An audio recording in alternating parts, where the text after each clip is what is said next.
Sometimes pain is inevitable, but suffering is optional and you choose. Hi guys, and welcome back to my channel. My name is Alina if you're new here. In today's video, I'm gonna talk about how you can create your own paradise with what you have right now.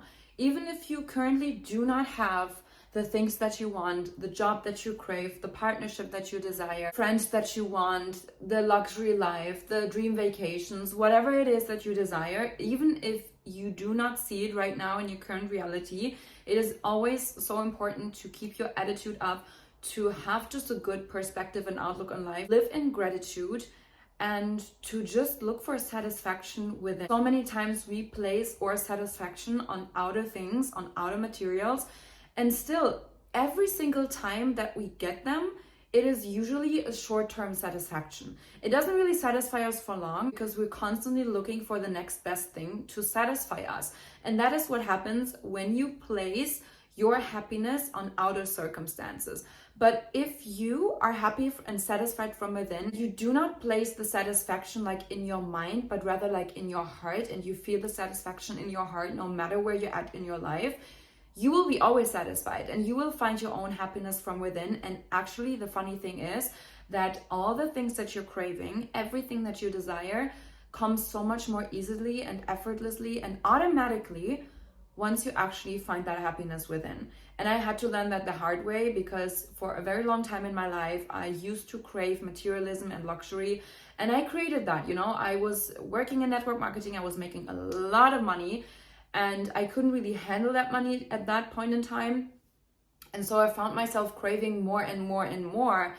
And I was never really satisfied and fulfilled. And since I can remember being a child, I used to be always very reflective and always ask myself, why am I here? What is my purpose? Very aware and constantly questioning things. And I can remember that, for the longest time, I have been searching and searching and searching to find my purpose and like the things that drive me. And so I thought that materialism and luxury items and all those things will give me the happiness that I desire. But once I actually made the money that I desired to make and I could buy myself and afford all those luxuries, I was still not satisfied, I was still not happy. And so I realized, like the happiness must come from a different place. And so I learned about personal development and, the internal work and all the things. And the more I started to work on myself and the more I started to learn to be happy with myself, accept myself and love myself, the more I became happy and satisfied from within. And that's when I learned how to romanticize my life, how to be grateful with what I have right now. And that's when all the things that I desired came so much more easily and effortlessly into my life because I learned to be in my feminine energy. I learned to just attract with ease, how to become magnetic and divine feminine energy, what everyone is talking about on social media. Like it's actually a state that you can also, develop for yourself. I was for a very long time in my masculine energy and, hustling and grinding and working and just trying to do more to get more. But the thing is, actually for us women, it's not all about doing, it's more about a state of being. And Eckhart Tolle talks about this a lot. I love his book, The Power Is Now. And this is describing basically where you are very, very present. And if you live in the present moment, if you are really aware of everything, like you just become happy and grateful with what you have right now. And it's actually a choice that you can make over and over and over again. And you can train yourself to be present. You can train yourself to be satisfied in the now. And that is how you can create your own paradise with everything that you have right now, even if you are craving certain things. You can learn to still aim for goals, to still want things. And you can learn how to aim for goals, how to still want things, fulfill your desires, but from a place of love instead of lack and fearfulness. Basically, it doesn't matter where you're at in your life, you can always create your own wonderland and your own paradise in your mind. 90% of your reality happens in your mind anyways, like you are actually actively creating all the thing of your mindset and your perspective and how you visualize your life. Do you constantly, paint the devil on the wall and think about the worst case scenarios? And if you focus your energy on that, This is literally what you're gonna create, like negative things that gonna give you anxiety. If you constantly have anxiety, you're gonna recreate that over and over, and the universe will give you things more to be anxious about. And the same thing happens if you are choosing to be always grateful, always happy, always making the best out of everything. I always make the best out of any situation that life throws at me. And believe me, I had a lot of miserable situations where I didn't know, first of all, how to get out of it. But you know, every single time I chose to calm down, stay calm, and choose to not stress myself out. You can accept and acknowledge your feelings and feel your feelings, because you should also not suppress them. But then you can actively choose how to get yourself out of a struggle situation and out of a stuck state where you feel like you're overwhelmed and you're stressed and you're frustrated, you're angry. Feel those feelings for a while, but then let them go with love. Release them and find a healthy outcome again. Like go for a walk, do a meditation. Like there's so many things that you can do to keep yourself grounded and to keep yourself positive, even in the face of a storm. If you can choose to always see the good in everything. For me, a win is a win always. I never lose. I always win, because I either win in what I want or I win in experience. I win in lessons. I win in growth. I win in learning experience, you know? And if you choose to see your life that way, nothing can really faze you. Nothing can really hurt you. In the end, we are limitless beings. In the end, we are our soul, our light energy. Like that is what we are. We are not our bodies. We are not the materials that we have. We are not even like existing eternally in this reality. We are here for a short period of time, but to your soul, nothing can happen. And if you realize that, you start to slowly not be so anxious anymore, because nothing can happen really to you. Like to your body, something can happen, yes, but to your soul, nothing can happen. When you start to leave your ego state, and when you start to think from your higher self, from a highest perspective, from your like literally from a soul angle, where you think nothing can actually happen.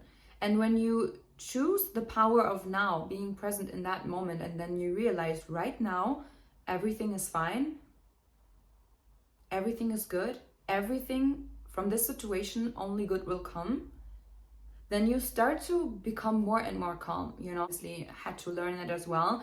And sometimes I still struggle with this, but I always know how to get myself out of these situations again. Stop thinking of your life as you lose this or you lose that person, you lose that job, you never lose anything, because your soul essence cannot lose anything.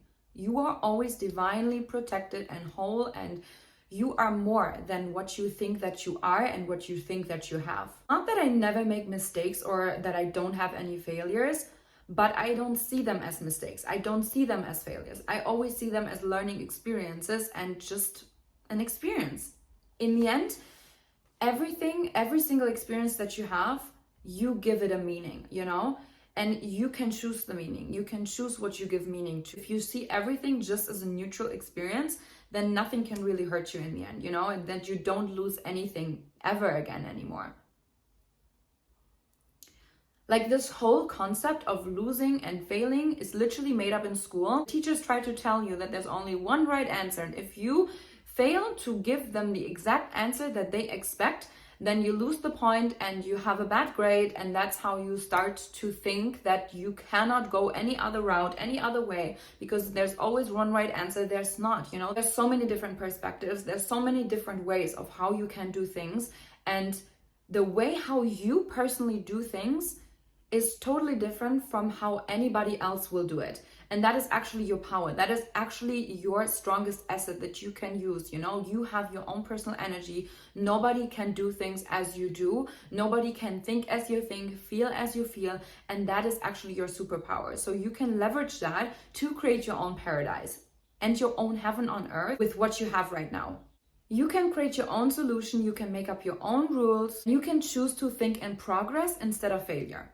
So wherever you are in your life right now, even if you don't have the things that you desire right now, you can always make the best out of it. Appreciate what you have, because you need to remember that an ugly mind that complains can't create a pretty life. You constantly think in complaints, and if you constantly compare yourself, you are truly sucking the energy out of your own life. You are stealing your own blessings, your own joy. I started to assume that I always get the best in life, that my life just always goes up. I only level up from anything. and my assumptions started to fulfill themselves. Because I changed my outlook, I changed my perspective, I changed my assumptions. And that is called self-fulfilling prophecy. You can be a prophet for your own life and you can assume the best or you can assume the worst. Both ways, you're right. So you better choose what kind of assumptions you want to believe for yourself. I was living my best life when I had a lot of money, and I was also living my best life when I had no money at all. I started to literally romanticize my life the best way I could. And I don't make my situation determine my outlook on life. My outlook on life determines my situation. Like, if there are people that healed themselves from deathly illnesses, and if there are people that created million-dollar companies from literal poverty and having zero money in their bank accounts, what makes you believe that you cannot do the same? It is literally your own limitations that you put towards yourself. And recently I read a book and it really changed and shifted my perspective. You know, when you believe that you cannot do something that other people prove that they've done already, what makes you think that you're so special that you are not lucky enough to also get what you want? Like, you believe you're special because you're more limited than others? Probably you think no. But that is literally what you do to yourself when you limit yourself and, you tell yourself that you can't do this, you can't do that. One of the examples that I recently had to learn was that I always told myself that I'm not good at math, that I'm not good at numbers. I hated math, I hated it in school. And so I developed so much anxiety for numbers and math in general, that I started to constantly tell myself that I'm not good with numbers. But what I recently started to tell myself is that I'm good with numbers. And every single time a thought comes up with, oh, I do math, I tell myself I always have been good with numbers. I always have been good with math. So you can literally rewrite your past and start telling yourself a different narrative from where you can act on differently in your life. And so now when I see numbers, I don't get as stressed anymore. Yes, here and there I still have an issue, but I stopped telling myself those self-fulfilling prophecies in the negative. Everything that you tell yourself in the negative also exists in the positive. And this is actually a technique that I learned from NLP, where you tell yourself, stop, this also exists in the opposite. So whether you tell yourself something negative, it also exists in the positive, and vice versa. You can literally stop your thinking process. And when you do that and you actively stop yourself and you tell yourself this also exists in the opposite, then your brain starts looking for solutions, because this is how our brain works. It constantly starts to give you evidence for the things that you tell it.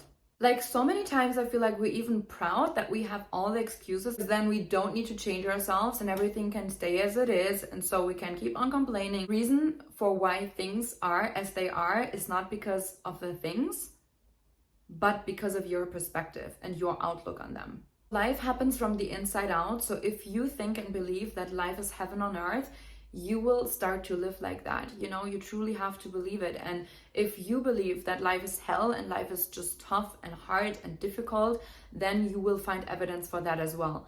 And for a very long time, I used to say, I hate my life, I hate my life. Literally every single day, I found reasons for why I'm hating my life. I attracted so many things and so many people and so many situations that proved for me that life is hell. I can keep on hating my life. But I had to really take accountability and responsibility for my life. There's still so many things that I just love to figure out about myself. It's literally happening in layers. Like, if you're an onion and you find new layers of beliefs and new layers of limitations that you put upon yourself, new narratives that you realize, hey, this is actually something that I don't want in my life. Like, for example, the math thing. I told myself this since half a year ago, that I can't do math. I used to always make jokes about it. But now I realize hey, I'm actually doing this to myself. I'm telling this myself. And when you become aware about those things that you constantly tell yourself, and you say things like, oh, I'm actually not good at this. I'm a shy person. Obviously that's how you're acting. You're acting shy, but nobody is born a shy person. You get shy because of situations and experiences in your life. And you can also choose to change that. You can start to think as a confident person. You can start to show up confidently. You can start to tell yourself, I am a confident person. And you know what? I used to also tell myself I'm a very shy person. I used to tell myself I'm not good in English. My teacher literally told me in school that I will never be speaking good English. I had the worst grades in English, and look at me now doing YouTube videos in English, speaking fluently as if I'm born in America. I don't know, like I get so many compliments from people constantly that my English is so fluent and so good. It was me who agreed to what my teacher tried to tell me and how my teacher tried to limit me, and I accepted that as true. But I proved myself that this doesn't need to be true anymore. I can choose a different narrative. I can choose a different reality. But you have to show up as that version. Start to talk about your life and yourself differently. Everything that you tell yourself about your skills, about your habits, about how you are, how you behave, you can change every single little thing. You just have to want it. You just have to become aware of it, and you have to start reminding and training yourself. There are so many people that constantly tell me, but I don't have the possibilities, I don't have the opportunities. No, you do have them. Choose to create your own opportunities. You can choose to create opportunities literally out of thin air if you wanted to. Let's say the issue is money, right? And you want to have like a luxury lifestyle, you want to do wellness, you want to do self-care, and you say, but I can't afford spa. So there's two options. You either don't do anything about it, keep on complaining, or you can actually create wellness at home. You know what I choose to do when I didn't have enough money to go to wellness, to go afford spa and massages and whatever I want? I created my own wellness routines at home. I put on spa music in the end. I, bought myself some face masks. I just put conscious time and effort into my showering routine, or I take a bath or whatever. Like there's so many things that you can literally do for yourself with zero to little money. How rich am I that I have running hot water, that I can do my own spa routine at home? How nice that was. Like that was literally so nice. I still do it to this day and romanticize like daily habits in my life. So many things that you can do for yourself to create your own paradise, your own wonderland, your own like romanticized routines in your life, even if you believe that you cannot afford the things that you want. When I couldn't afford to go to holiday, I put a blanket, I drove with the bicycle to a sea or a lake, and I just sit myself there, have a picnic with myself, enjoy my life and be happy with it. You can always choose to be grateful for every single moment in your life. To speak life upon yourself, life will literally reward you tenfold, 100-fold. Do something for yourself and feel good, even without spending a ton of money. I really learned in the last couple of years that the real luxury is the luxury that you live inside of your head. Because it's your own definition of luxury and freedom that you create in your mind first. How you live, how you breathe, how you think, that is actually the real luxury. I am free and I live a luxury life because I choose to in my own mind and in my own heart. Nobody can ever take that away from me, no matter where I am in my life. I am grateful for all the wealth, health, and abundance with zero money in my bank account and also with $10,000 in my bank account. I'm telling you, your mindset shouldn't be affected by the circumstances in your life, but your circumstances will 100% be affected by your mindset. Of course, we all do suffer sometimes. Pain is inevitable in life, but suffering is always optional. So guys, that was my video. I hope you guys enjoyed it. If you did, give me a thumbs up. If you have any questions or topic requests, put them down in the comments below. If you want access to private coaching, you can DM me on Instagram. I also have the Inner Bloom Academy for Women down below. Check out the description box. If you're new here on my channel, definitely subscribe so you don't miss out on any other videos. And I wish you so much love and happiness, guys. See you in my next video.